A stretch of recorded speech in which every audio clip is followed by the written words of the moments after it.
Hello there YouTube, my name is Valerie and today I'm going to talk about the second half of the top 12 books that I read in 2014. If you haven't already seen the first half, then click here or click on the link below to watch that video. If you've already seen that video, then let's go ahead and get started.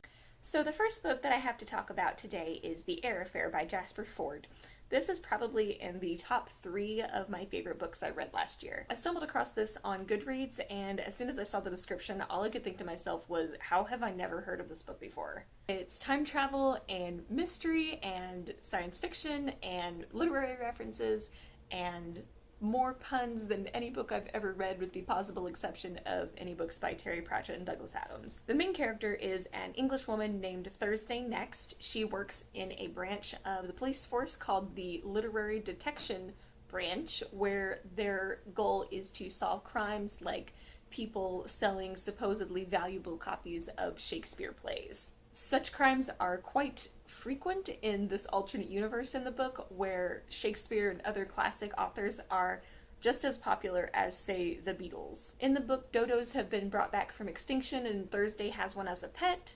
Her uncle has a ridiculous assortment of inventions that he's come up with. The number of random ideas in this book should not all work together. It should be just absolutely nonsense, but miraculously, it works and it's wonderful. The only thing I will warn you about with this book is that if you have not read Jane Eyre and you have any interest in reading Jane Eyre, definitely read it first, because if you don't, this book will spoil the entire plot for you. But if you have no interest in reading Jane Eyre, then at least skim a plot summary of the book before you read this one, because you might be a bit confused. But other than that, I can't recommend this book highly enough. It's a lot of fun. So the next book I'd like to talk about is La Casa de los Espíritus by Isabel Allende. This is the first Spanish book I'd read in a while. I've been wanting to practice my Spanish more, and I kept hearing that Isabel Allende was a great author, so I decided to go with this one. I would say this book is definitely in the category of magical realism. It takes place in Chile, though it never actually states the name of the country in the book, and it spans 3 generations of the Trueba family. I loved the women characters in this book, particularly Clara, who at the beginning of this book is only 11.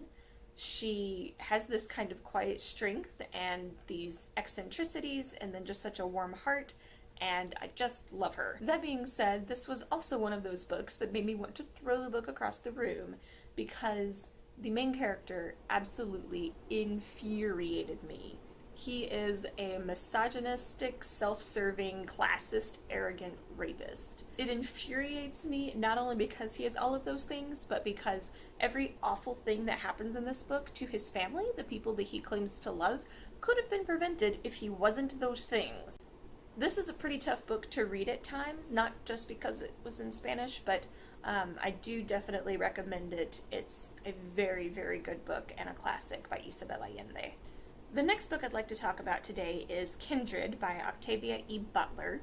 I specifically read this book because it had occurred to me that an embarrassing percentage of the books I read are by white authors, and when I heard about Octavia Butler, a black female science fiction writer, I was super excited and decided to check out this standalone book of hers from the library, which is why I don't have a copy to show you. So Kindred was written in the 1970s, and it is the story of a modern black woman who finds herself transported to the 1800s when there was still slavery in the US, and finds herself having to unfortunately fit in with that situation temporarily or face the consequences, and it is horrifying. Now, I've read several fiction and nonfiction books on the topic of slavery in the US, as I'm sure many of you have, but I thought that this was a different and interesting take on it. By placing a modern black woman in the 1800s in the US, shows somehow more clearly just how dehumanizing slavery was, and how quickly one succumbs to their place in that system just because they don't have much of a choice. It's brought home even more by the fact that her husband is white,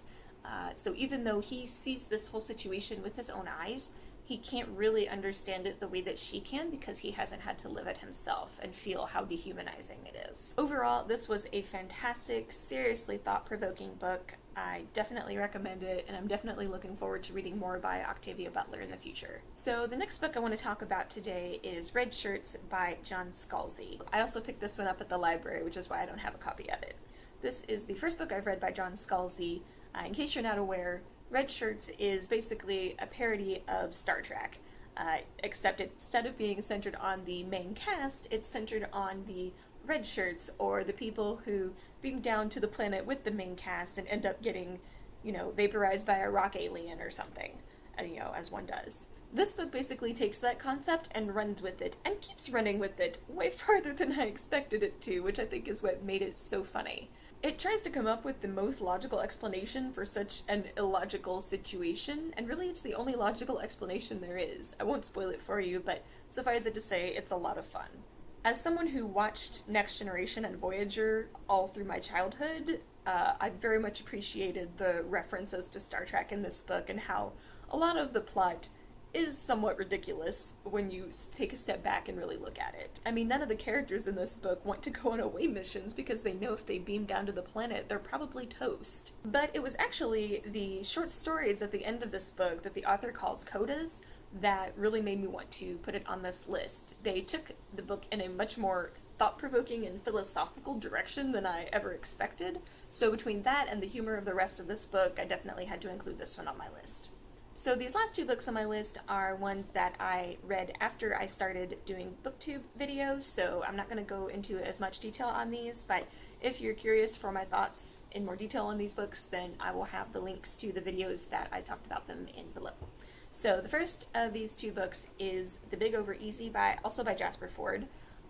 When I finished the Airfare, since I loved it so much, I was curious to see what else Jasper Fforde had written, so I found that he has this series of other books called the Nursery Crime series, which are basically murder mysteries, parodies of murder mysteries even, that take place in a universe where nursery rhyme characters are real. It's kind of the same universe that the Airfare takes place in, but definitely much more focused on the mystery aspect. This first book is about the murder of Humpty Dumpty. I talk more about this book in one of my wrap-up videos from last year, so again, I will post the link to that below. But long story short, I loved this book. It's super entertaining and I highly recommend it. And the last book I'm going to talk about today is Little Bee by Chris Cleave. Again, I talked about this in one of my wrap-ups. I want to say my November wrap-up from last year, but if you haven't seen that, then I'll post the link below. Basically, this book is about a teenage girl from Nigeria who goes by the name of Little Bee. She's a refugee in the UK, and without having anyone else to turn to, she reunites with a woman she briefly met in Nigeria once under horrible circumstances. And I don't really want to say much more than that without spoiling it. This is a violent and sometimes difficult to read book, but it was also very moving and very thought-provoking, so I definitely recommend it. So that's it with this and my other video about the top 12 books I read in 2014. That's my favorite books from last year. I hope you enjoyed it. Since I barely read it all in December, I'm planning on putting out a video next week on the books I read in December and January. So keep an eye out for that, as well as another video coming out soon on books in translation, which I'm super excited about. So please let me know in the comments if you read any of these books and what you thought, or what your favorite books from 2014 that you read were. Also, for the month of February, I'm going to be trying out something different. Lately, I've been posting very sporadically, if at all, so I'm going to try posting a video every Tuesday in February to see how that goes. So I will have my December/January wrap-up next Tuesday, and we'll be posting videos every Tuesday, so until next Tuesday, have a great week. Thanks for watching!